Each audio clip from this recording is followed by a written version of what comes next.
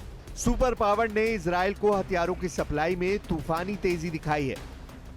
अमेरिकी रक्षा सचिव पीट हेग्सेथ ने इजराइल की रक्षा के लिए ज्यादा से ज्यादा हथियारों की तैनाती के आदेश दिए हैं। हालांकि हेग्सेथ ने यह नहीं बताया कि किन हथियारों की तैनाती की जा रही है, मगर मीडिया रिपोर्ट्स बता रही हैं कि अमेरिका ने इजराइल की ईंधन आपूर्ति के लिए बड़ी संख्या में विमानों की तैनाती की है। यही नहीं, सुपर पावर का जंगी बेड़ा भी ईरान के करीब पहुंच गया है। खाड़ी के 19 देशों में मौजूद अमेरिकी सैन्य बलों को वॉर अलर्ट भेज दिया गया है। ट्रंप की कोशिश है कि ईरान के फोर्दो न्यूक्लियर सेंटर को मटिया मेट किया जाए।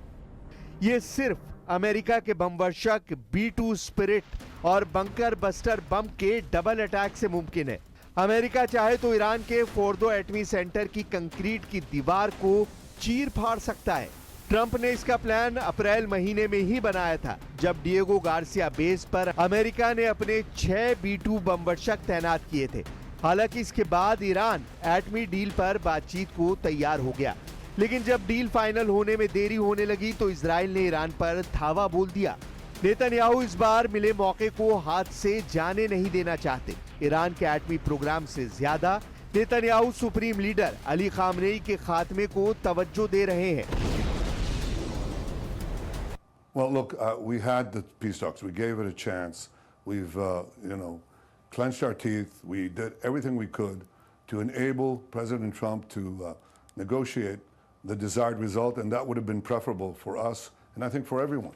But we saw in the course of the negotiations, while they were negotiating with the United States, the Supreme Leader of Iran, Ayatollah Khamenei, tweeted almost every day, "Death to Israel."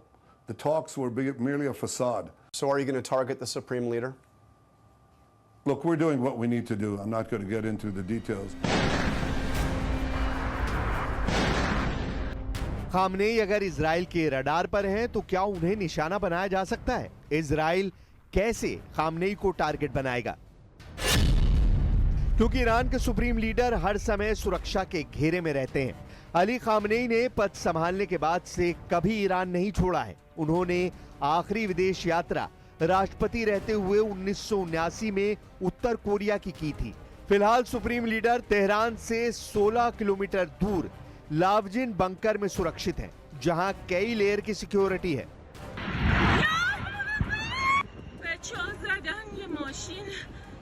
हालांकि ये तल्ख हकीकत है कि Israel ने जिसे चुन लिया उसकी मौत तय हो जाती है। इस बार तो अमेरिका खुलकर इजराइल के साथ है। ट्रंप ने पूरे तेहरान को खाली करने की वार्निंग रिलीज कर दी है। यूरोपीय देशों ने इजराइल के हमले को जायज ठहरा दिया है, लेकिन प्रेसिडेंट पुतिन ईरान के साथ हैं, जिन्हें नजरअंदाज नहीं किया जा सकता। पुतिन ने युद्ध समझौता करवाने का ऑफर दिया है। उन्होंने तो ईरान को ये तक कह दिया है कि वो अपना यूरेनियम रूस को सौंप दे, जिससे युद्ध संकट का अंत हो सके। हालांकि ईरान के पास अब कितना यूरेनियम है, इसकी पुख्ता जानकारी किसी के पास नहीं। इजराइल ने ईरान के सबसे अहम न्यूक्लियर सेंटर नतांज को पूरी तरह तबाह कर डाला है। इजराइल के हवाई हमले में ईरान की सबसे बड़ी परमाणु सुविधा नतांज में लगभग 15,000 सेंट्रीफ्यूज बर्बाद हो गए हैं। संयुक्त राष्ट्र की अंतर्राष्ट्रीय परमाणु ऊर्जा निगरानी एजेंसी के प्रमुख ने इसकी पुष्टि की है। इसलिए ईरान अपने फोर्दो न्यूक्लियर सेंटर को बचाने की हर कोशिश में जुटा है। वहीं प्रेसिडेंट ट्रंप फोर्दो पर बंकर बस्टर के धमाके का सिग्नल दे रहे हैं। यह धमाका ईरान इजराइल युद्ध को परमाणु महासंग्राम में बदल सकता है।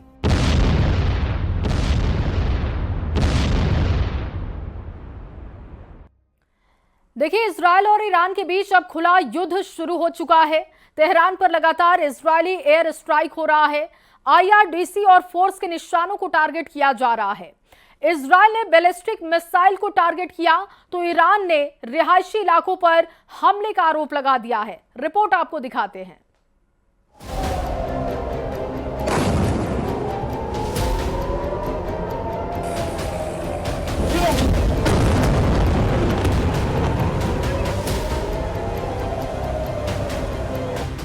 ये सिर्फ मिसाइलों की लड़ाई नहीं है, ये पश्चिम एशिया में हाड़ कपाने वाला युद्ध है। 18 जून की रात कैमरे में रिकॉर्ड की गई ये तस्वीरें दिल को दहला देने वाली हैं।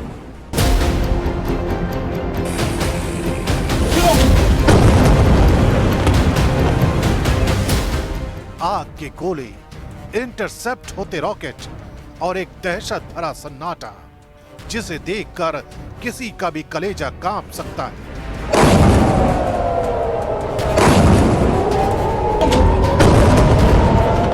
इजरायली एयरफोर्स के 60 जेट ईरान की राजधानी में कहर बरपाने के लिए दाखिल हो गए। IRGC के मुख्यालय और कुछ फोर्स के ठिकानों को टारगेट किया गया।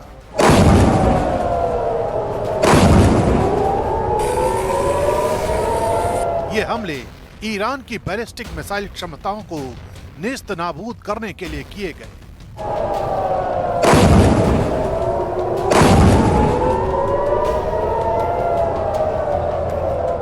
उधर ईरान का दावा है कि रिहायशी इलाकों, अस्पतालों और बच्चों के अस्पतालों को टारगेट किया गया है। रामल्ला और हिब्रोन से जो तस्वीरें सामने आई हैं, वो किसी हॉलीवुड फिल्म से कम नहीं है। मिसाइलें, इंटरसेप्टर्स और चमकती आग की लकीरें।